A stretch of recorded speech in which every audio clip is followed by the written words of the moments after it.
L'assistència de Xavi, més cap a dreta per Messi. And then Hello et bienvenue dans un nouvel épisode de Kick-Off. Je m'appelle Sandro et je ne suis pas seul pour cet épisode puisque je suis accompagné de mes deux farfadets préférés. Ils sont plus grands que moi en taille. Du coup, je suis avec Ulysse. Comment ça va, Ulysse ? Ça va, tranquillement. Fin de la trêve, ça veut dire... fin de la trêve internationale. Tout à fait. Ça veut dire 4 mois de suite. Non-stop. Que des championnats Fodes. C'est juste. Championnat et un peu de cup au milieu. Ouais, un peu de cup. Ouais. Un peu de cup. Mais en tout cas, que des clubs. Mm-hmm. Voilà, ça en enfin. C'est bien, on va bien bien pouvoir parler. Parce que vas-y, c'est bon, là, je mets tout de suite le sujet, hein, les blessures en international, là. Bref. C'est vrai, c'est complicado. Du coup, avec nous, Ulysse, on a Steve. Comment ça va, Steve ? C'est moi. Fort bien. Tu vas bien ? C'est fini les équipes nationales, donc ça va très bien. Alors justement, on se réunit. Enfin, c'est fini. On va dire pour certaines. Voilà. On va dire qu'on sait déjà la destinée de certaines sélections et justement, on se réunit pour ça, pour discuter un petit peu de ce qui s'est passé lors de ces qualifications pour l'Euro 2024, qui est déjà dans un peu plus de 6 mois. Le temps passe super vite, hein. Alors qu'il y a un an, c'était le début de la Coupe du Monde. Alors qu'il y a un an, c'était c'est perturbant. Bizarrement, dans ma tête, je m'étais dit que l'Euro, ce sera en octobre ou novembre. Alors que pas du tout. C'est déjà en juin. C'est en juin. C'est déjà en juin. Et du coup, moi, les amis, je vous propose de directement sauter. On va y aller par groupe. La question, c'est que c'est où l'Euro ? Allemagne. Merci.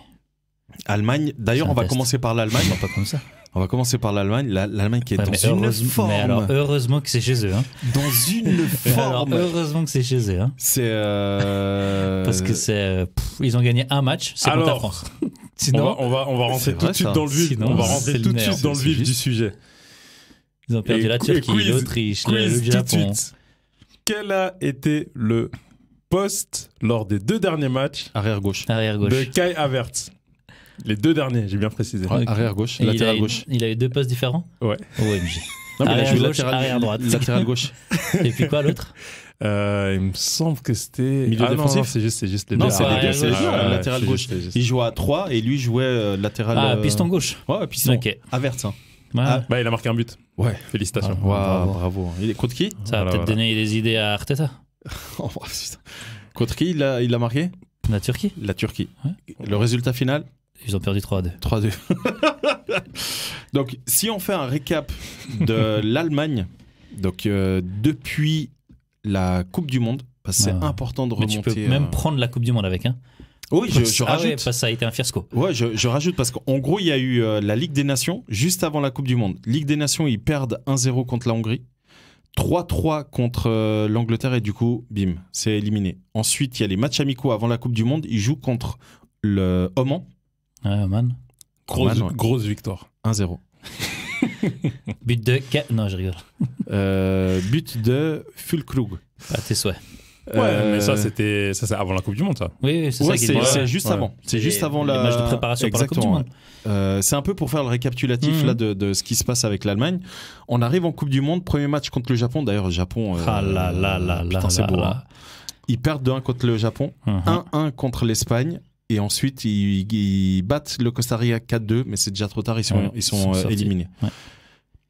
Premier match amical, c'est en début de l'année 2023, mars. Ils jouent contre le Pérou, ils gagnent 2-0. Et depuis, mes chers amis... Ils ont tout perdu en fait. Ils ont quasiment tout perdu, ils ont juste fait deux victoires. Alors ils ont fait 2 matchs nuls, mais ils ont fait 2 victoires. C'est contre la France, tu le disais Steve, 2-1, et contre les États-Unis, 3-1. Tout le reste... C'est que des défaites. Peut-être nul. Ouais. Et il y a 2 nuls. Il y a contre l'Ukraine 3-3, contre le Mexique 2-2, et tout le reste 2-0 contre l'Autriche, 3-2 contre la Turquie, 4-0 contre le Japon, 4-1 contre le Japon. 6 défaites en fait depuis mars. Ouais. Ah non, c'est une dinguerie. Ils ont juste battu la France là quand c'est je crois le premier match de Nagelsmann. Exactement. Si je me trompe pas. Exactement. Ouais, c'est ça. Ouais. Donc c'est compliqué. On pensait que c'était le précédent sélectionneur. En fait, on se rend compte que le problème est peut-être un peu plus profond chez l'Allemagne. Donc, à surveiller. Et à voir du coup en 2024 ce que ça va donner. Du coup, moi, ce que je vous propose, c'est qu'on passe groupe par groupe de ce qui nous attend. Enfin, de ce qui nous attend, de ce qu'on a vu. Et... Dans l'ordre, groupe A ? Ouais, c'est ça, ouais, on va directement... Pour l'Euro, donc. Pardon ? Pour l'Euro, donc. Oui, les groupes de qualification, ouais. Donc, si on prend le groupe A, on a l'Espagne qui a terminé première à 21 points, 7 victoires. Un match nul. Une défaite, pardon. Contre l'Écosse, et c'était le premier match de qualif. En même temps, ils sont tombés sur McTominay, les gars. Voilà. On a ensuite l'Écosse. Très belle. De ouf, franchement. 17 points, ils sont qualifiés d'office. Ouais. C'est quand même bien joué.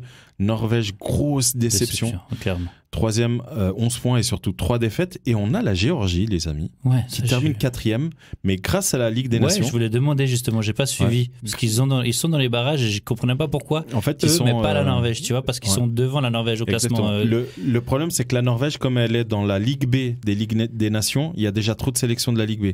Donc du coup, ils descendent d'un cran et les meilleures sélections de Ligue C, dont fait partie la Géorgie, et bah du coup sont basculés pour le barrage. En barrage. Et ça, on va en discuter tout à la fin parce qu'il y a quand même des dingueries dans les barrages où j'avais le tableau, il vient de disparaître. On risque quand même d'avoir des Luxembourg ou des Kazakhstan avec nous. On a bien l'Albanie. Bon, du coup, on est d'accord, l'Espagne a fait le taf. Oui, proprement. Voilà. Donc il y a rien à dire. Écosse, belle surprise. Ils ont tenu la dragée haute à l'Espagne. Donc franchement, 4 points de retard seulement. Donc franchement, et il y avait match nul. Le dernier match, donc Espagne. Avant Écosse. qu'il y ait la dernière confrontation, ils étaient au même nombre de points, si je me trompe pas. Exactement. Donc franchement, pas mal du tout. Et quand l'Écosse a joué contre l'Espagne, jusqu'à 15 minutes de la fin, je crois, il y avait genre 0-0. Tu vois, donc l'Écosse a bien tenu. Après, à voir ce que ça donne. Groupe B. On passe exactement au groupe B avec France, Pays-Bas, Grèce, Irlande, Gibraltar. Mine de rien, à part la frontière là, le caillou Gibraltar. Honnêtement, c'est un groupe relevé. Parce que toi, tu le disais quand la dernière fois qu'on en avait parlé, tu disais facile. Non, pas spécialement. La preuve. Facile. La preuve quoi. La preuve, c'est pas parce que la France bat tout le monde ou presque que c'est facile. Ils auraient dû battre tout le monde s'il n'y avait pas de la fraude. Pardon. Ça, c'est une dinguerie, mec. C'est pas normal que ça arrive encore aujourd'hui. C'est quand même incroyable. Avec la goal line technologie. Non, mais c'est incroyable. C'est incroyable. Enfin, bref. Mais on a faut pas se rabaisser à ça.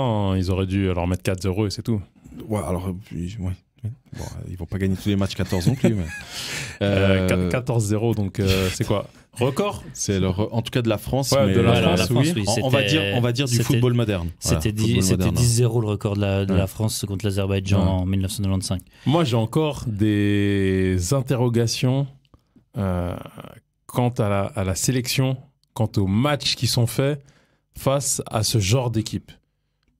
Je me permets, je dis ce genre d'équipe, mais on sait que Gibraltar, peut-être que tous les habitants de Gibraltar, ils sont tous dans l'équipe de Gibraltar, tu vois ce que je veux dire ? C'est exactement ça. Voilà. Tu te rends compte que les gars, ils terminent quand même à moins 41.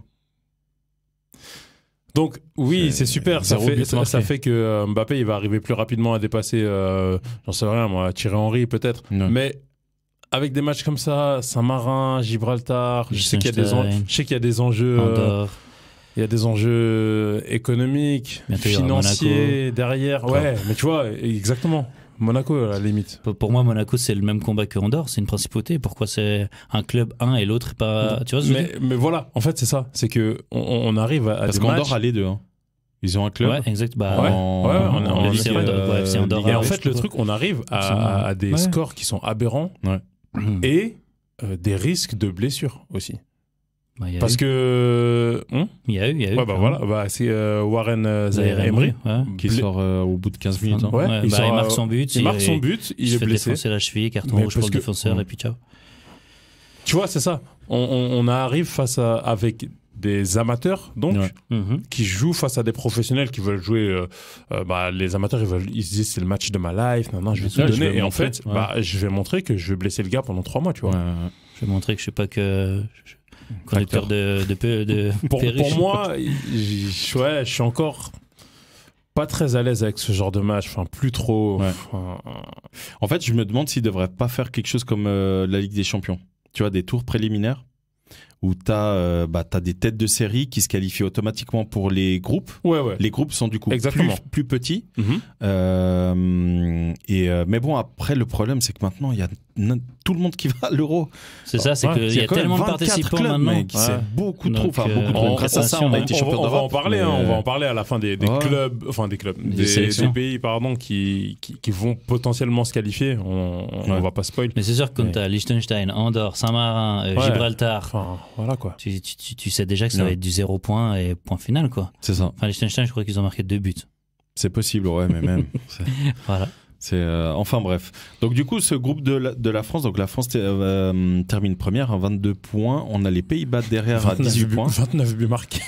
29 buts marqués, ouais. 3 encaissés, différence plus 26. Et on a la Grèce qui, grâce à son troisième au niveau du classement, en troisième place. C'est genre meilleur troisième ou je sais pas quoi. Ils passent dans les barrages. Quoi. Exactement. Ils se retrouvent en barrage face. C'est eux qui risquent de sortir, je pense. C'est possible, ouais. Mais ils sont. Alors, ils sont pas face à la Géorgie, mais ils sont du même côté que la Géorgie. Gifle aller-retour, Pays-Bas. Quand même. 4-0 et. Je sais pas. En tout cas, victoire à l'aller, victoire au retour. 4-0-2. Ouais, non mais simple. Pour la France. Simple, efficace. Le premier 4-0, ça a été classique, bam bam bam. Mais tous les matchs, hein, là, la France, moi personnellement, je trouve qu'ils ont survolé. En fait, ils ont. À part l'Irlande où c'était un peu compliqué. Justement, c'est le premier but qu'ils ont encaissé dans la phase, c'est l'Irlande. Ils ont pris un but, ils ont gagné 2-1. Ouais. Et puis là, ils ont pris les 2 buts contre la Grèce, où après ils ont remanié beaucoup de l'effectif. Ça change rien qu'il pourrait passer sans avoir pris de but, mais ça a été une surprise pour moi, une grosse démonstration de force. De force, clairement. Ouais. Là, la France, elle faisait déjà peur avec les noms. Là, quand tu les vois sur le terrain, tu dis ah ouais, quand même. Groupe C avec. Mais il y a eu plus fort. T'as dit quoi? Mais il y a eu plus fort. Oui. Groupe C où on a failli avoir une grosse surprise, les amis. Et d'ailleurs, nous, on en a débattu en off. Donc, on a dans ce groupe C l'Angleterre qui a pareil. Penalty ou pas? Non, c'est pas pour l'Angleterre. L'Angleterre qui a survolé ce groupe avec la manière. Hein. Franchement, ils ont fait le taf. Et les matchs nuls, ils ont été faits parce qu'ils n'ont pas poussé. Et d'ailleurs, selon les pundits anglais, bien entendu, it's coming home. Ouais. Comme chaque 2021, année. Comme chaque année. Ouais, et c'est fou parce que j'écoutais encore hier un podcast anglais justement sur qu'est-ce qui manque à cette équipe d'Angleterre. Et c'est marrant parce qu'il disait qu'il leur manque de mal jouer et de se focus juste sur les résultats. Ouais. Plutôt que de vouloir être spectaculaire comme chacun des joueurs qu'ils ont individuellement et ensuite à chaque fois de perdre en demi-finale ou en finale. Ou en finale. Mais c'est ça. La dernière c'était en finale contre l'Italie. Ouais. Mais mine de rien, l'Angleterre. Ils ont un des meilleurs effectifs. C'est ce que j'allais dire. Parce que il est top 3. C'est top 3, top 4 favoris. Ouais, top 4 de sûr. Ouais, bien sûr. C'est lourd. Hein. C'est franchement. Entre Argentine, France, Angleterre, Brésil. Pour l'Euro. Non, je dis mondial. Okay. Déjà, j'étais là pour l'Euro. Non, pour l'Euro, ils sont top 2. Hein. Déjà qu'ils invitent l'Arabie Saoudite, on va se calmer. Hein. Pour moi, en Europe, ils sont top 2. Au niveau des noms, tu dis? Au niveau de leur effectif, ouais. Et me parle pas du Portugal, s'il te plaît. Non, alors pas du tout. Okay, non, je pensais plus à l'Espagne, mais je trouve que l'effectif, il est incomplet actuellement. Et c'est vrai que tu regardes même au complet, Non, mais je dis incomplet, c'est parce qu'il manque des profils. C'est ça que je veux dire. Ah oui, ok, je pensais que tu disais au niveau des blessures. Non, pas du tout. Non, il manque pour moi certains profils. Un petit problème en défense centrale. Attends, t'as un problème avec Maguire? Pas spécialement. Mais le pire, c'est qu'il fait le job. Est-ce que c'est vraiment pas peut-être le poste où on peut avoir interrogation, tu vois? Pour moi, alors c'est vraiment quand on va chercher la petite bête on regarde. Oui, parce que là on parle vraiment des top 2, top 3. Donc on est obligé pour moi d'aller chercher la petite bête. C'est pour ça que j'ai dit. Mais pour moi, et c'est justement pour cette raison que la France est top 1 parce que pour moi il n'y a pas de souci. Il y a souci. Ils triplent les postes. Hein. Exact. Putain, c'est impressionnant. Même si on peut se poser la question pour le poste de latéral droit. Ouais, mais il fait le job. Voilà, exactement. Entre Koundé, Klaus plutôt. Mais voilà, Angleterre. Donc, non, disons que, ok, on peut s'interroger en défense centrale, mais au-delà de ça. Mais voilà, c'est ça. Mais voilà, en tout cas, ils ont survolé. Mais c'est vrai que si tu regardes l'effectif, t'as raison, Ulysse, c'est vrai que au niveau des noms. Ça chie, hein. Entre la France et l'Angleterre, putain. Et du coup, dans ce groupe C, donc l'Angleterre a terminé première avec 20 points. Et derrière, comme je vous disais, on a failli avoir une surprise lors de la dernière journée parce que l'Italie et l'Ukraine ont terminé à égalité de points. Et, scandale. Et c'est la différence de but qui a sauvé l'Italie. Ah bon ? T'es sûr que c'est pas un arbitre ? Assez grand en taille. Alors, on va en discuter. Donc, il faut savoir que vu qu'il y a eu match nul, c'est l'Italie qui passait parce qu'avant qu'ils jouent, que le match débute, ils avaient déjà une meilleure confrontation de but. Donc, l'Ukraine est obligée de gagner. J'ai vu le match en entier. J'ai voulu regarder le match en entier. Très honnêtement, l'Italie, il mérite. Franchement. Sur l'ensemble du match ? Ouais, il mérite clairement. Après, le problème de l'Italie, j'ai eu l'impression de voir le Portugal il y a quelques années. Pas de finisseur, quoi. C'est exactement ça. C'est incroyable. On parle de l'Italie. Hein. On parle de l'Italie qui a quand même eu des noms, mais spectaculaires en attaque. Il n'y a pas de buteur. C'est Ciro Immobile. Ouais. Bah déjà, regarde le nom qu'il a. Il y a Scamacca, Immobile. Il y a Scamacca, il a joué, il n'a rien fait.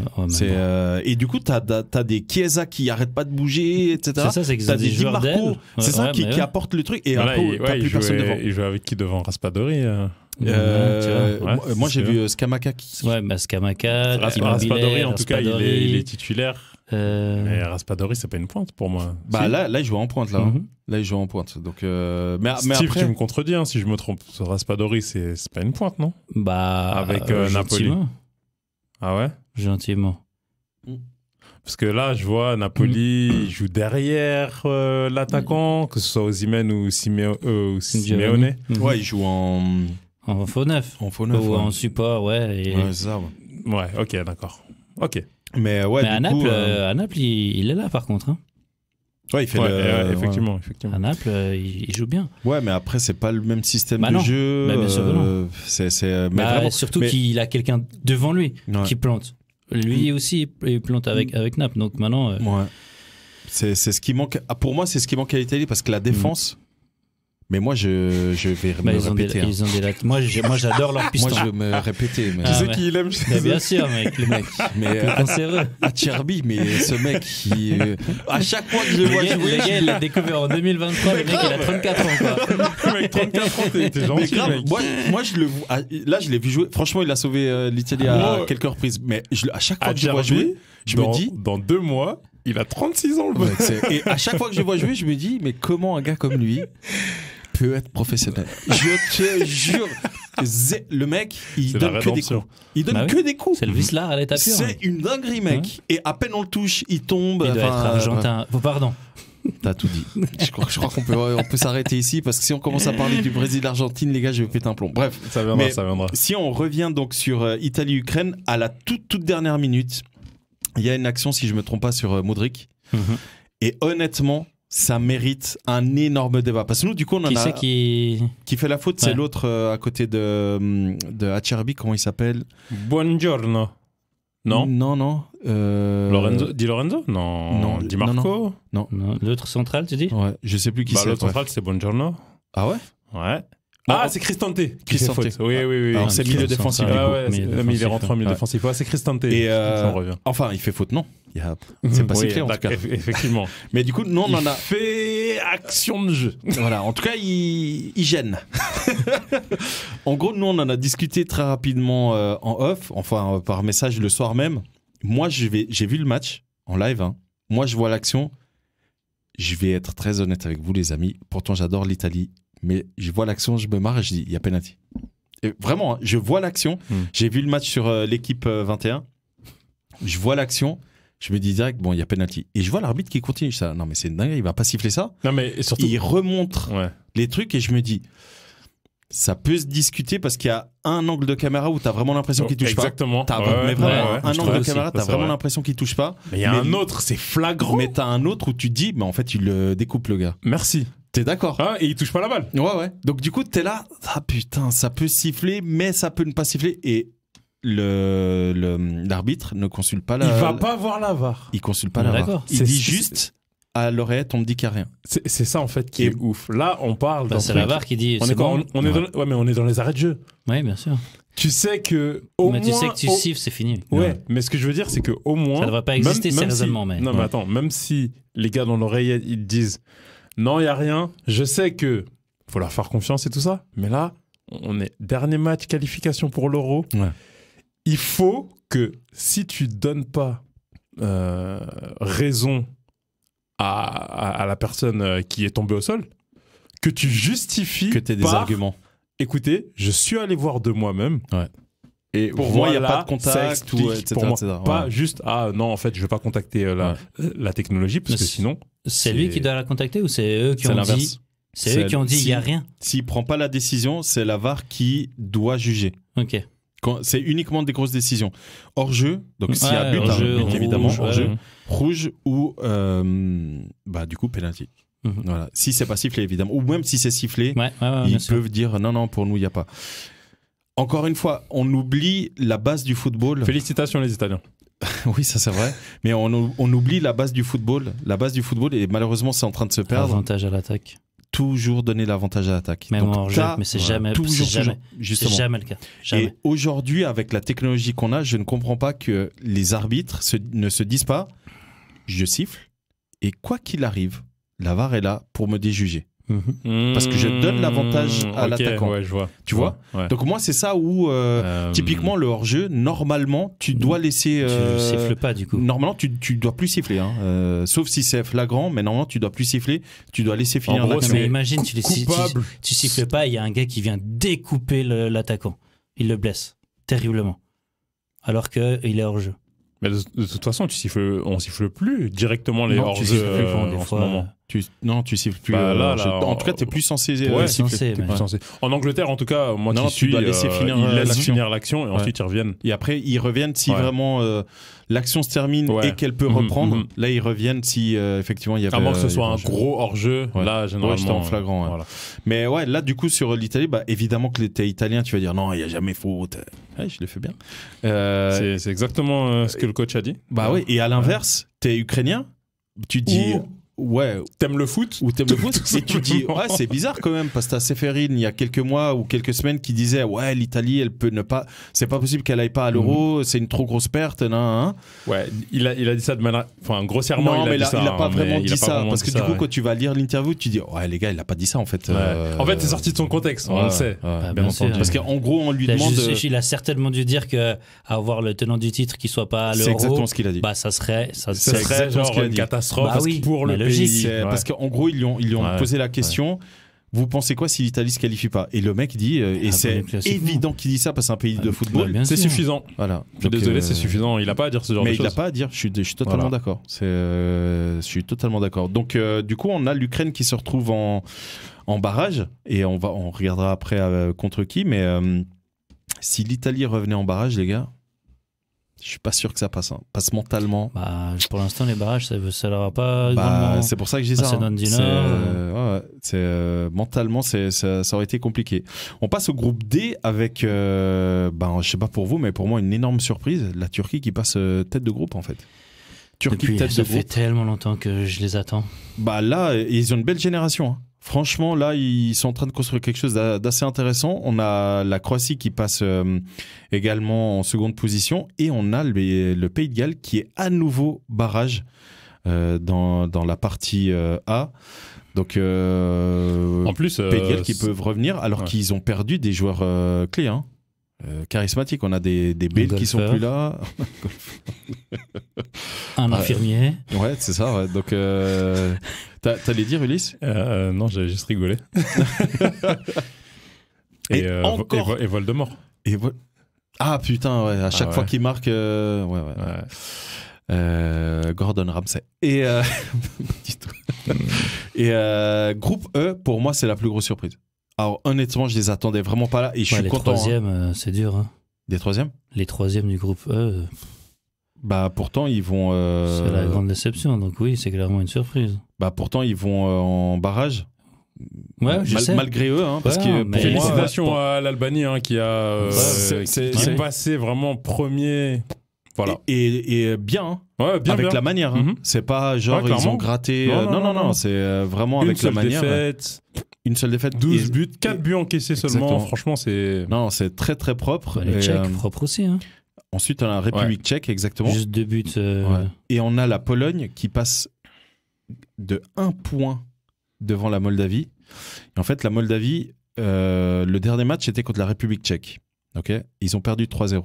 J'ai vu le match en parallèle avec celui de l'Italie parce que parfois ils mettaient des extraits. La Moldavie, avant qu'ils ont terminé le match à 10, avant que leurs joueurs se fassent expulser, ils tenaient la dragée à la République tchèque. S'il y avait match nul, Pologne ne passait pas. Voilà. Donc, la Pologne, il y a aussi beaucoup de... C'est plus la Pologne d'il y a 5-6 ans en arrière. Clairement pas, non. Et puis, malheureusement pour eux, ils sont allés chercher Fernando Santos qui sortait du Portugal. Laisse tomber. C'est pas lui qui est champion d'Europe, là 2016. Ok. Ouais, mais bon, frère, on va chercher Trapattoni alors. Je crois qu'il n'y a plus. Il vit encore, mais. Oui, non, c'est pas la question, Non, il n'entraîne plus. C'est ça que je veux dire. Groupe F, on a une énorme surprise, pour moi en tout cas, parce que je les attendais vraiment, c'est la Suède qui passe pas du tout en fait. Qui va même pas en barrage. 10 points. Parce que c'est un des pires troisièmes. Donc la Suède qui n'ira pas à l'Euro. Tu les attendais pour quelle raison ? À cause des joueurs qu'ils ont. Et moi je trouve qu'ils ont un excellent effectif. Le dernier Euro, ils vont en quart de finale, non ? Ils sont sortis par... c'est possible, ouais. Est-ce qu'ils ne sont pas sortis par l'Espagne ? Je sais pas, moi j'ai pas de... Non, parce que l'Espagne sort en quart la Suisse. C'est pas... Ah non, ça c'est la Coupe du Monde, c'est Coupe du Monde ça, pardon.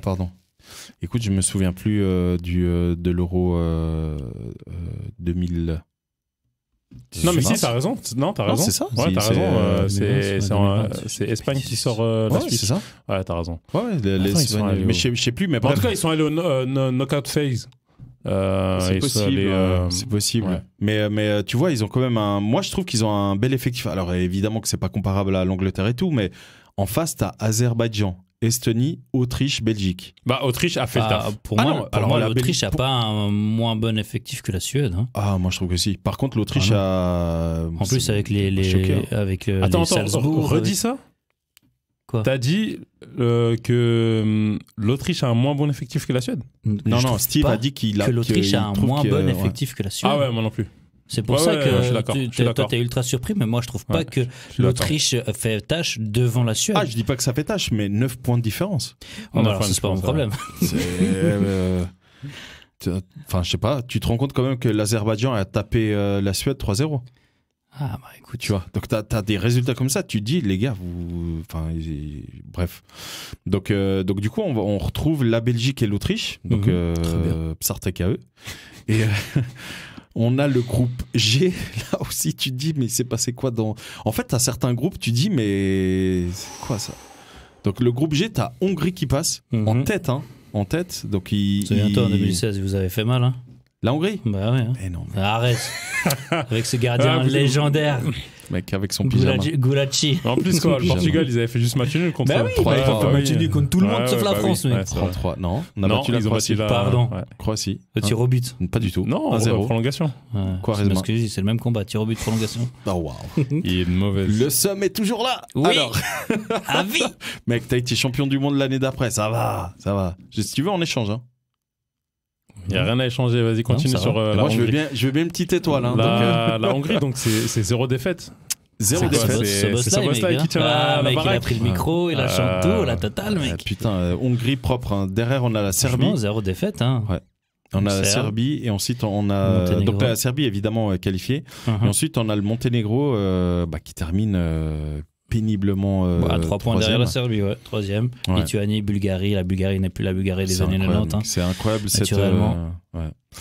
Ensuite on a le groupe H où là pour moi on a une sélection. Je me dis mais qu'est-ce qu'il fout là au milieu surtout avec le même nombre de points que. Ils sont 4 à 4 points d'écart. Ouais. Donc on a Danemark-Slovénie qualifié. 22 Danemark points chacun. En tête, voilà. Et ensuite, derrière, on a Kazakhstan, Finlande, Kazakhstan à 18 points tous les deux. Mais le Kazakhstan, il y a des terrains de foot ? Ouais. Donc en fait, le Kazakhstan, wow. Ah, mais ils ont Saint-Marin et Irlande du Nord. Ça fait déjà 3, 6, 9, 12. Ça, en fait. Ouais, mais voilà, bon. Quoi. Ouais, mais derrière, ils ont quand même dû taper. Ils ont pris, ils ont pris 2 victoires. Ils sont battus entre eux. Ils ont battu la Finlande déjà, en Finlande, mine de rien. Ah, bah voilà, donc 12. Ça fait déjà 15. Il y a encore une victoire contre la Slovénie, peut-être. Ouais. Puis ils ont leurs 18 points. Pas impressionné par le Danemark, en tout cas. Hein. Non, je pensais que ça allait plus survoler, mais bon. Ouais. Mais voilà, on retrouve donc le Kazakhstan en barrage. S'il vous plaît, allez, passons au groupe I. Qu'est-ce que je vous avais dit? Je vous avais dit quoi? Moi, j'ai dit la Suisse. La Suisse, ça va. Moi, dès le départ, j'ai dit la Suisse, faut rien attendre de cette sélection. Je vous avais dit. Ouais, c'est vrai. Ouais. Je vous avais dit la Suisse. Mot pour mot. Mais la Suisse est nulle, je m'excuse. Alors là, mais là, j'ai toujours dit que la Suisse était. On est dans les. Là, c'est d'une catastrophe. C'est vrai que Sandro, il a dit, il faut rien attendre d'eux, et c'est triste parce que. On est en droit d'en attendre plus quand on voit le groupe. Non, ce qui est quand même hallucinant, c'est que la Suisse démarre avec 3 victoires. Donc la Suisse démarre quand même avec... Ils ont pas mis une claque à un moment donné là. Ouais, ils ont mis 0,5 à la Biélorussie, ensuite 3-0 à l'Israël, et ensuite ils gagnent à Andorre 1-2 péniblement, et ça à partir de là, ils font que des matchs nuls. Que des matchs nuls, à part une petite victoire vite fait, mais que des matchs nuls. Bah tu vois, face au pays que pour moi il faut enlever, tu vois. Double match nul contre le Kosovo donc. Oui. Ouais. Oh ouais. Biélorussie, ils gagnent 3-0. Et 3-3. 3-3, ouais. Non, cette équipe, mais c'est grave. C'est des pives, mais des pives. Donc, et là, ils sont quand même qualifiés contre la Roumanie, et ça leur enlève la première place. Juste un petit récap. Hein. On a Roumanie, Suisse, Israël, Biélorussie, Kosovo, Andorre. Ils ont fait 5 matchs nuls contre ces équipes-là. 5 matchs nuls. Et ça se prétend être un pays qui veut tutoyer les grands d'Europe. Et le CM de Twitter de l'équipe de Suisse a osé mettre toutes les participations de l'équipe de Suisse des dernières coupes pour montrer genre qu'ils passent chaque fois les groupes. Pas mal pour un petit pays. Oh non. S'il te plaît, respecte un petit peu. En fait, c'est un scandale cette qualification. Que tu le fasses les autres précédentes, que tu te qualifies correctement, ok, oui, mais pas sur une qualification comme celle-ci, je suis désolé. Surtout face à des sélections, franchement. C'est une honte. Israël a quasiment fait aucun match à domicile. Bah non, ouais. Tu vois, donc, enfin bref, c'est quand même une dinguerie le niveau de jeu de. Ils n'ont pas réussi à battre la Roumanie. On parle pas de la Roumanie de. Tu vois ce que je veux dire, de Popescu, de Hadji, oui, mais les fils. Mais voilà, exactement. Mais, tu vois, enfin. Popescu et Hadji. Oui, je sais les deux. Bah, Hadji l'a marqué dernier match d'ailleurs, mais enfin, au bout d'un moment, s'il vous plaît. Parce que là, du coup, la Suisse dans le groupe à la place du Pays-Bas, par exemple. Ah mais mec, il passe pas, c'est ça. Non, il passe jamais. Donc avec Grèce, ils seraient capables de faire match nul contre Gibraltar. Non, arrête, ils ont battu Andorre. Mais je suis d'accord. Non, arrête, ils ont battu Andorre. Ils ont fait 1-1 contre l'Andorre, ils ont marqué à Adair, ils ont gagné 2-1. Non, mais franchement. On parle de l'Andorre, s'il te plaît. Genre, franchement, c'est un verbe, c'est pas un pays. À mon goût, c'est décevant. Mais en fait, la raison pour laquelle c'est décevant, c'est que la Suisse met énormément de moyens. On se rend pas compte, mais au niveau européen, la Suisse est un des pays, malgré sa petite taille, qui a, par rapport au nombre d'habitants, le plus de licenciés. Et qui met vraiment les moyens. Et vraiment, les moyens qu'on met en Suisse par rapport à la taille du pays, je dis bien, sont gigantesques. Et quand tu vois la qualité, et encore une fois, on dit toujours, oui, les Français fanfaronnent. Honnêtement, la Suisse, alors je suis vraiment désolé parce qu'il y a des Suisses qui nous écoutent et qui doivent se dire, ouais, rentre chez toi si t'es pas content et tout. Bien, je suis chez moi. Alors, je pense que c'est plus pour moi. Vu que c'est moi qui suis en train de parler. Mais la vérité, c'est que la Suisse fanfaronne, mais tellement avec leurs joueurs. La vérité, il n'y a aucun joueur de classe mondiale. Ils ont aucun joueur. Je suis désolé, même Fabien Cher. Il joue au Chicago Fire. Même Fabien Cher, pour moi, c'est Fabien Cher le meilleur joueur. Mais même Fabien Cher ou à la limite Granit Xhaka, si on veut. C'est Akanji. Ouais, j'avais oublié Akanji. Merci. J'avais oublié Akanji. Merci. Lui, il est bon. Et j'avoue. Après, il y a Sommer. Moi, j'aime bien. J'aime bien Sommer.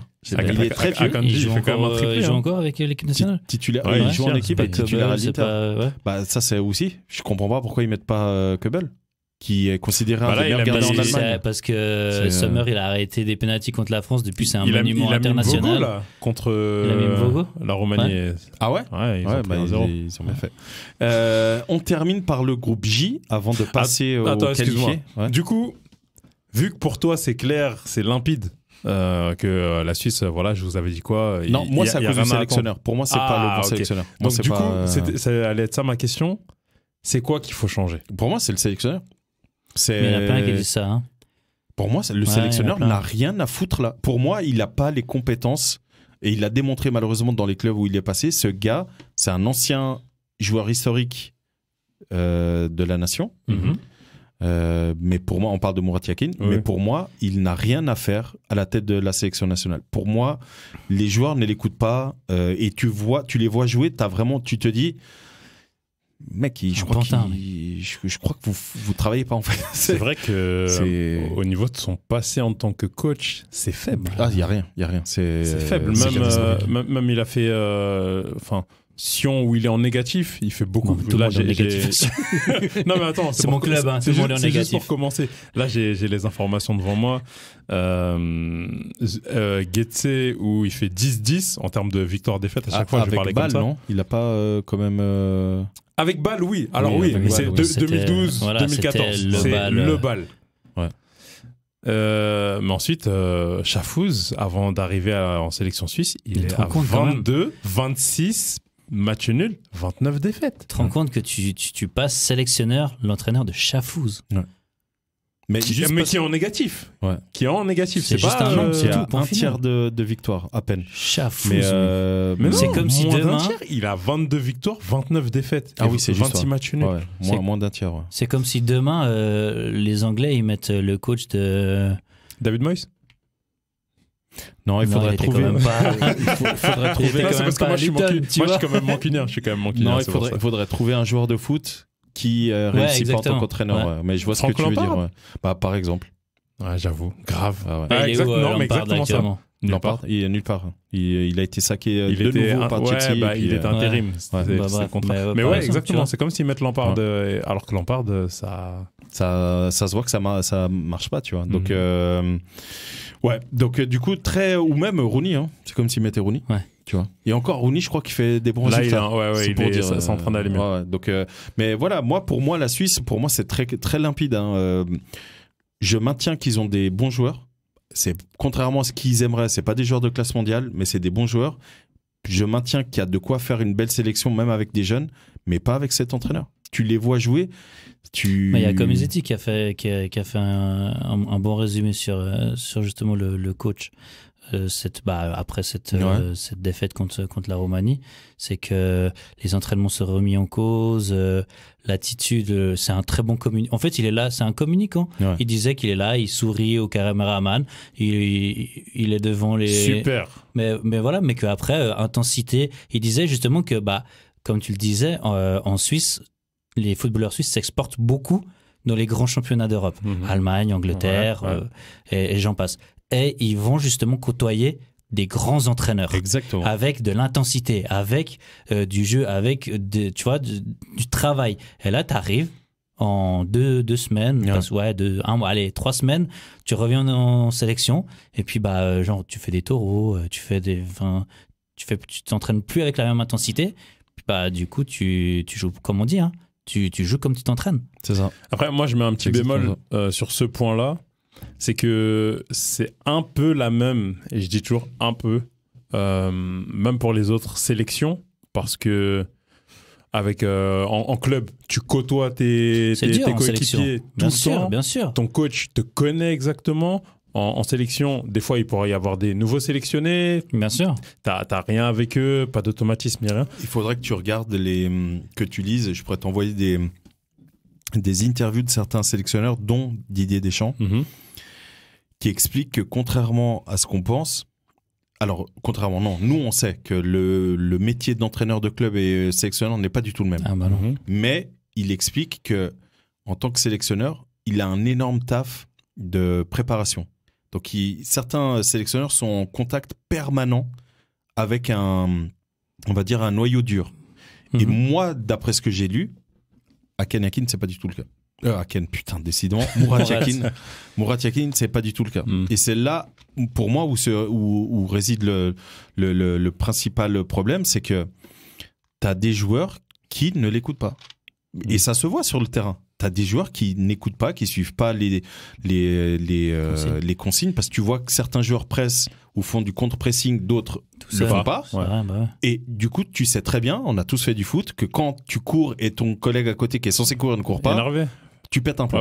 Voilà. Et tu te dis, donc c'est soit moi qui ai reçu la mauvaise consigne, soit lui, mais il y a quelque chose qui va pas. Et quand tu vois, par exemple, que tu as un côté qui presse et quand le ballon il est de l'autre côté presse pas, tu dis, attends... C'est ma gueule, celui-là. C'est quoi le délire là ? Ouais. Non, mais vraiment, tu dis, il y a quelque chose qui joue pas, tu vois. Tu sais, on dit souvent au football, il faut jouer simple et faire coulisser. C'est-à-dire, tu avances doucement, etc., etc. Ceux qui ont poussé ça à leur paroxysme, cette tactique-là, c'est l'Espagne avec le tiki-taka. Il y a beaucoup trop. Mais normalement, quand tu donnes la balle, normalement, tu dois essayer de te démarquer tout. Tu vois la Suisse, mais c'est horrible. Mais ils le font pas, ou ils le font très très peu. Et du coup, il faut qu'il y ait un gars... Mais ça depuis un petit moment quand même. Oui, mais justement. Et depuis quand il est là, Murat Yakin ? Depuis un petit moment. Ouais, de 20 je crois, ou de 21. Il est là juste après la Coupe du Monde, décidément, après l'Euro, lorsque Petkovic est parti. Donc, ce qui sauve pour l'instant Yakin, c'est que du coup, il arrive à qualifier la sélection, et encore heureux quand tu vois qui est en face. Mais la vérité, c'est qu'il ne faut pas oublier que la Suisse a pris une valise du Portugal à la Coupe du Monde. Ouais, justement. Et j'allais dire, c'est marrant parce que j'ai l'impression que c'est ce jour-là que les joueurs ont décidé d'écouter les consignes du coach en faisant du marquage individuel. Oh putain. Et là, c'était une catastrophe. Vous avez vu le match ? Oui, bien sûr. On a acheté l'attaquant, mec. On vient de lever l'option d'achat hier. J'ai vu, c'est n'importe quoi ça aussi. Mais ce qui est hallucinant dans ce match-là, c'est que du coup, tu regardes la tactique, tu te dis, le mec qui a fait ça comprend pas le foot. C'est pas possible. Mais là, on parle de Murat Yakin. Ouais. Parce que du coup, le Portugal a battu quoi ? 6-0, 7-0 ? 7-0, mec. Mais et c'est en knockout phase. Ouais, en 8e. En 8e de Coupe du Monde. Mais qui met un 7-0 ? Surtout contre une nation comme la Suisse qui n'encaisse pas beaucoup de buts. Enfin, je sais pas. Et encore une fois, on parle du Portugal qui était malade à l'époque. Je sais pas si vous vous souvenez avec toutes ces histoires de Ronaldo qui joue pas, et les histoires dans les vestiaires et tout. Donc on n'est pas en train de parler d'une France qui allait arriver en finale et qui allait tout taper. On parle vraiment d'une sélection qui avait du mal, qui venait de perdre contre la Corée du Sud et tout. Et je pense que c'est là où beaucoup de spécialistes se sont dit, aïe. Ah ouais, en fait, ça pue. Et après, il faut dire la vérité. Prouver derrière que ça pue. Et après, il faut dire la vérité. Et encore une fois, c'est un peu comme l'Italie. Moi, ça me fait aussi penser au Portugal, cette partie-là. C'est que tu as certains joueurs qui jouent et qui, malheureusement, ce sont des anciens grands noms, mais qui ne devraient pas jouer. Tu as un Ricardo Rodriguez, pour moi, il a plus le niveau. Un petit moment. Il a plus. Mais le mec est titulaire. Ouais, je sais. Non, mais le mec est titulaire. Pour moi, malheureusement, il n'a plus le niveau. Tu joues au Torino maintenant, au bout d'un moment. Ouais, mais pourquoi tu fais pas jouer des jeunes ? Tu fais franchement le groupe dans lequel t'es. Quitte à terminer deuxième, fais jouer des jeunes. Tu leur fais faire leurs armes, etc., etc. Tu vois, t'as un Yann Sommer qui a 36 ans. Certes, c'est une légende du pays. Mec, à côté, t'as un Kobel qui est considéré Monaco, Philippe Kuhn. Donc, mais surtout Kobel est considéré un des meilleurs gardiens du championnat. Il y a Mvogo aussi. Tu vois, donc à un moment donné, tu dis. Mvogo, il est toujours à Leipzig ? Non, il était remplaçant à Leipzig. En France, à Lorient. À Lorient, exactement. Je crois qu'il est à Lorient. Et il est pas mal d'ailleurs. Justement. Déjà la saison passée, il a fait une bonne saison. C'est juste. Mais tu vois, t'as plein de petits. C'est pour ça que je dis, ça me fait un peu penser au Portugal parce que le Portugal, Ronaldo, c'est compliqué de le dégager. Mais honnêtement, je sais pas si vous avez vu les derniers matchs, le mec fait le job. Il est là pour marquer, il marque. Voilà. J'en ai entendu parler plus qu'autre chose. Et d'ailleurs, bonne transition parce que dernier groupe. On arrive le groupe J. 10 sur 10. C'est la première fois de notre histoire que ça arrive. on est champion du monde des qualifs. Sélectionneur. On a Martinez. Quand je vois que le Luxembourg arrive à prendre 17 points. Mec, c'est une dinguerie. J'espère bien que vous prenez 35 points sur 30. 0 contre le Portugal. Ouais. Ils ont pris des points contre tout le monde sauf le Portugal. Ouais, mais c'est pour dire justement la qualité du groupe. Ça veut dire que le Portugal doit prendre 35 points sur 30. 35 points? Oui. Sur 30. Il me prend premier degré. J'étais en train de calculer, j'étais quoi? Non, mais c'est pour dire. Mais si le Luxembourg prend 17 points, c'est bien d'avoir pris les 10 sur 10, c'est important. Et après, mais... Et Luxembourg qui se prend quand même 9-0 du Portugal. Ouais, voilà, c'est ça. Et ça, c'est 17 points. On va me dire, ça vient contredire ce que j'ai dit au tout début. Oui, ce genre de nation qui... Mais s'ils prennent 17 points, c'est contre qui? Liechtenstein. Bon, ils ont quand même pris contre la Bosnie. La Bosnie, contre l'Islande, contre la Slovaquie. Ils ont pris contre tout le monde, Steve a raison, sauf contre le Portugal. Et honnêtement, moi, j'ai vu les matchs. Alors, autant les 9-0, c'est 3 défaites. 2 contre le Portugal et une contre, je sais pas, probablement la Slovaquie, vu qu'ils sont devant. Mais sinon, ils sont allés chercher leur point où il fallait, ça c'est sûr. Du coup, moi, évidemment, j'ai regardé les matchs du Portugal. Alors, ils ont survolé tous les matchs. Il n'y a pas un seul match. En même temps, quand tu as 10 matchs, 10-0, 36 buts marqués, 2 encaissés, c'est le meilleur bilan. Ouais. La France aurait pu s'ils n'avaient pas fait 2-2 contre la Grèce, et encore parce qu'ils ont quand même 2 matchs de moins parce qu'ils ont un de moins dans le groupe mais c'est de loin la meilleure perf et je pense mais même dans le jeu putain c'est en fait vous avez mis 14-0 vous merci non mais ce que je veux dire c'est que même si en face les adversaires que t'as c'est pas non plus le fait est que tu peux quand même comparer ce que t'avais juste avant le mondial avec Fernando Santos et ce que tu as commencé à avoir avec Martinez. Et Martinez, il a compris un truc qui est très simple. Félix, tu le mets pas sur le côté. Évidemment que dès que tu le mets, tu le mets pas sur le côté, du coup, il commence à, il joue. Tu vois, il joue il tourne autour, il est libre, il fait un peu ce qu'il veut. Je vois pas où tu peux le mettre d'autre en fait. Mais la raison pour laquelle il fait ça, c'est parce que derrière, tu as des gars comme Bernardo Silva. Pour moi, Bernardo, c'est un des joueurs les plus sous-cotés du football. Je peux te poser une question? Oui. C'est quoi son poste? Bernardo Silva. Qui a Bernardo? Ouais. Normalement, Bernardo Silva, pour moi, il est demi-intérieur. Il est 8. Pour moi, c'est un 8. Okay. Mais le mec, il joue partout. Moi, j'ai l'impression que le gars, ça fait 10 ans, il est ailier droite. Ouais, pour moi, exactement. Enfin, c'est pour ça que MOD plutôt qu'ailier droit. Pour moi, je suis comme toi. C'est un 8, c'est un de base. Ouais. Mais avec City, il a tellement été... MOD plutôt que ailier droit, on va dire. Ouais, mais il a tellement été excentré sur la droite mais là, c'est encore le cas. Avec Riyad Mahrez. Un peu, tu vois. Mais là, au Portugal, il joue pas collé à la ligne, mais il joue à droite et Fernandez joue à gauche. Il joue à gauche. Okay. Et derrière, t'as Palhinha. Et puis pas mal, devant, t'as justement t'as Ronaldo qui bouge plus. Okay. Mais vraiment, il est en pointe, celui. Il est en pointe. Okay. Et t'as soit Leao, soit Félix. Après, ça dépend à combien d'attaquants. Mais là, par exemple, le dernier match qu'ils ont fait contre l'Islande, exactement. Les gars, ils jouaient à 3 défenseurs, que des attaquants. T'as Joao Mario qui était. Joao Mario n'était pas titulaire. Non, mais c'est l'autre Joao Mario, pardon. C'est une dinguerie. C'est le latéral droit. Il jouait à 6 attaquants de Porto. Donc il y avait 3 défenseurs. Comment il s'appelle l'autre? Ruben Neves. Que des offensifs. Et t'es là, mais les gars, vous marchez dessus à un moment donné. Mais cela dit, moi, ça me fait d'un côté rire de voir ça parce que tu me l'avais dit, Steve, quand Roberto Martinez a été annoncé, tu m'as dit, c'est bon, vous avez gagné vos 10 matchs. Vous êtes champion du monde des qualifs. Ouais, ça c'est vrai. Donc du coup, je sais ce qui va arriver. On va arriver en demi-finale et on va perdre au penalty, c'est ça? Ouais, mais vous serez les champions du beau jeu. Ouais. Et en fait, ça aussi, c'est ce qui a été relevé dans le podcast que j'écoutais par rapport à l'Angleterre. Ouais. C'est que dans les phases de groupe, ou même dans les grandes compétitions, ils ont généralement pas de grande opposition. Adversité, ouais. Voilà. Ils n'ont pas un grand adversaire, de grosse opposition, ce qui va faire qu'ils vont passer tranquillement. Et dès qu'on va arriver au moment où ce sera critique, où c'est tu perds, tu sors, ça va tomber sur... Attends. Ça, là, c'est un podcast anglais que tu as écouté? Oui. Et c'est les Anglais qui ont dit ça sur le Portugal? Non, sur les Anglais. Sur les Anglais. Ah, okay, non, okay. Moi, je fais le parallèle parce que là, actuellement, 10 sur 10, mais on voit le groupe portugais était pas tu vois. Bien sûr, c'est ça. Mais bien sûr. Donc, j'attends de voir au moment où il y aura des confrontations plus sérieuses. Parce que là, les groupes, là, il y a de plus en plus d'équipes, donc c'est de moins en moins serré. Mais les futurs groupes et les groupes qu'il y a eu, les dernières, je vais y arriver. Vas-y. Les derniers euros, t'as des groupes où t'as genre 4 têtes de série, quoi. Ouais. T'avais de Allemagne, Pays-Bas, France. C'était combien? C'était 16 équipes. Ouais, c'était 16 équipes. Et puis là, on passe à 24. Il y a 24, mais il y avait déjà 24 en 2016. Ouais.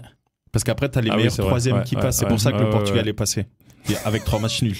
Le dernier Euro, 2020, du coup. 2021, ouais. 2021. Ouais. Il y avait dans le même groupe, il y avait l'Allemagne, la France, les Pays-Bas, dans le même groupe. Alors, moi, c'est ce que je vous ai écrit en off. D'euros. C'est une dinguerie. Moi, c'est exactement ce que je vous ai écrit en off. C'est qu'on peut tomber sur un groupe c'est plus que le groupe de la mort, le délire. Tu peux avoir, 4 énormes nations. Vous pouvez donc avoir dans la même, du même côté. Donc, on peut avoir, je vous le disais, 4 énormes nations. France, alors énorme, en tout cas des nations importantes. France, Danemark, Croatie, Italie. Ah, pour moi, c'est chaud ça quand même. Parce que...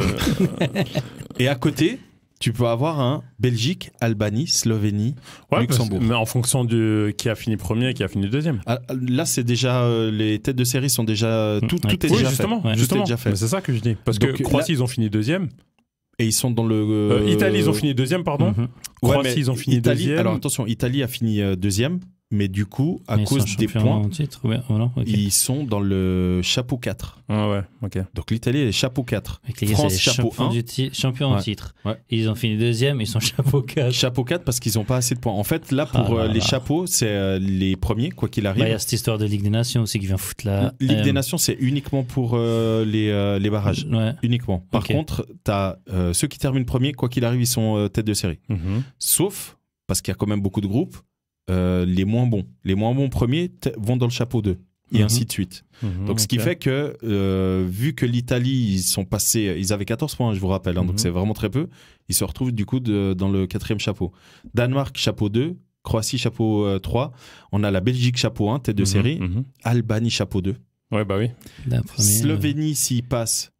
Non, Slovénie est passé. Chapeau 3, les deux sont passés. C'est le Luxembourg. Si le Luxembourg passe, chapeau 4. Luxembourg. Ouais, bah, chapeau 4, ma foi. C'est logique. Donc voilà, on a quand même des Et le Kazakhstan, chapeau 5 Kazakhstan peut se retrouver dans le chapeau 4 aussi. Pas forcément. Ouais, c'est quand même une dinguerie, quoi. Donc, je sais pas, vous, déjà en 2016, on était là, mais comment l'Albanie peut être là? Comment le Pays de Galles, c'était les deux gros noms. Le Pays de Galles qui allait en demi. Hein. C'était les deux belles surprises parce que c'était leur première participation due à l'extension du nombre d'équipes, tu vois. Ouais. Et là, ça va être le cas échéant à nouveau, bien sûr. Donc là, en l'occurrence, on peut dire que, enfin, eux, ils diront, les organisateurs, vous voyez, ça a payé puisque maintenant l'Albanie a fini premier. Ouais. Donc ça leur a peut-être permis de passer un step et après 8 ans, ou après 8 ans. Ouais, c'est ça, c'était en 2016. 2016, c'était, donc, et après 8 ans, donc... Donc, je vous donne les chapeaux et vous me dites ouais, ok, ou waouh. Chapeau 1, Allemagne, c'est normal, pays hôte. Oh waouh. Portugal, France, Espagne, Belgique, Angleterre. Donc tout cela, c'est sûr, ils s'affrontent pas. Make sense. C'est sûr quoi? Ils s'affrontent pas. Non. En phase de poule. En tout cas pas en phase de poule. Ensuite, chapeau 2, Hongrie, Turquie, Roumanie, Danemark, Albanie, Autriche. Je m'excuse, mais rincé. Mais on est d'accord. Et c'est le chapeau 2. Rincé. Ça veut dire que c'est des équipes. Vous auriez mis qui chapeau 2? C'est pas on aurait mis qui. En fait, Pays-Bas, ils sont pas chapeau 2? Justement, j'allais dire. Pays-Bas, chapeau 3. Tu vois? En fait, il faut savoir un truc, c'est que la manière comment sont construits les chapeaux. Même pas, ils ont participé. On va mettre fin à ce podcast. La manière comment sont construits les chapeaux, c'est vraiment par rapport à leur classement des éliminatoires. Donc en gros, tu termines premier de ton groupe, t'es même pas sûr. FIFA, c'est ça, pas du tout. C'est ça qui est fou, c'est que les Pays-Bas, tu vois, ils ont fini deuxième et ils sont chapeau 3. Exactement. Tu vois, l'Italie, Pays-Bas, c'est ces nations-là du foot européen qui devraient être. À quoi sert le classement FIFA aujourd'hui? Pour la Coupe du Monde. Avec le punaise. Ok, d'accord. Du coup, chapeau 3. Chapeau 3, Pays-Bas, Écosse, Croatie, Slovénie, Slovaquie, Tchéquie. Déjà là, je trouve qu'il y en a deux qui devraient être dans le chapeau 2, tu vois. Ouais. En tout cas 2, ouais. Et ensuite, chapeau 4, on a Italie, Serbie, Suisse. Italie, Suisse, chapeau 4. Serbie, chapeau 4. Ça veut dire on peut vraiment avoir un Allemagne, Turquie, Pays-Bas, Suisse. Voilà. Mais tu te rends compte que pour moi, le seul chapeau où il n'y a pas un grand nom, je ne peux pas dire de grandes équipes, c'est le 2. C'est le 2. Le 2. Alors que c'est censé être... En gros, aujourd'hui, tu vas te dire... Putain, si je me chope un petit chapeau 2... J'espère que je prends un bon chapeau 2. Normalement, c'est le chapeau 4 que tu veux gérer. Et là, tu dis, vas-y, je vais me faire choper un petit chapeau 2 au calme. Et du coup, puis chapeau 4, tu peux choper l'Italie. C'est ça. Et parmi les qualifiés, donc on a barrage voie A, barrage voie B, barrage voie C. C'est par rapport à la Ligue des Nations A, B, C, D. Donc, voie A, on a Pays-Bas, Finlande, Pologne, Estonie. Estonie, bref. Voie B, on a Bosnie, Ukraine, Israël, Islande. Donc on risque d'avoir un pays qui est en guerre à l'euro. Et voie C, voire même un pays qui n'est pas en Europe. Voie C, Géorgie, Luxembourg, Kazakhstan, Grèce. Moi j'aimerais que la Géorgie passe. Ouais, franchement. Non, ce sera sa dernière. Moi, c'est pas pour Sagnol, moi. C'est pour Sagnol. Non, pas pour Sagnol, mais pour le gardien de Valence, justement. C'est pour Kvisha, Mamardashvili, l'avant-centre aussi. Qui joue à Metz, là. Qui joue à Metz, exactement, tu vois, pour cette petite. Qui lance l'air, tu vois, géorgien du foot, quoi. Ouais. Puis Sagnol, il disait que ça allait être la fin d'une ère pour lui, la Géorgie, ouais. Et la Norvège, ils sont dans quel chapeau? Allez, merci. Alors, j'espère que vous avez aimé cet épisode. Non, un truc qu'on va refaire, on l'avait fait à la Coupe du Monde, c'est une fois que les tirages sont faits, nous on va revenir là autour des micros et on va se dire, on va dire, ok, on les voit bien passer, non. Nos super prédictions de la Coupe du Monde. On est tellement claqués au sol. Mais on a au moins 2 personnes sur 3 qui avaient mis la France en finale, non? Moi, j'avais dit la France en finale. Moi, j'avais dit la France championne. Toi, t'avais dit championne. Lui, non. Ouais. Lui, parce qu'il est superstitieux, il avait dit non, la France. Tu sais, jamais son cheval. Ok, vas-y, on fera ça alors. 2018, j'avais dit quart de finale. C'est juste. Tu vois, donc. C'est juste. Mais on n'avait pas le podcast. Non. Donc ça comptait pas. C'est vrai. En tout cas, voilà, on a fait un petit tour d'horizon. On vous a donné un petit peu notre ressenti. C'est vrai que là, c'est compliqué de dire qui peut aller au bout parce que du coup, faut attendre un tirage. C'est ça. Il faudra voir aussi qui va se blesser juste avant la compétition, qui aura fait une grosse saison. Parce que en fait, il y a eu le tirage au sort des matchs de barrage, mais il n'y a pas encore eu le tirage au sort, contrairement aux autres compétitions. Parce que d'habitude, on a directement le tirage au sort, même s'il y a encore des barrages. On sait quelle équipe. Telle ou telle dans le groupe de celui-là. Exactement. Et là, malheureusement, ils préfèrent attendre mars. Je trouve ça un peu dommage.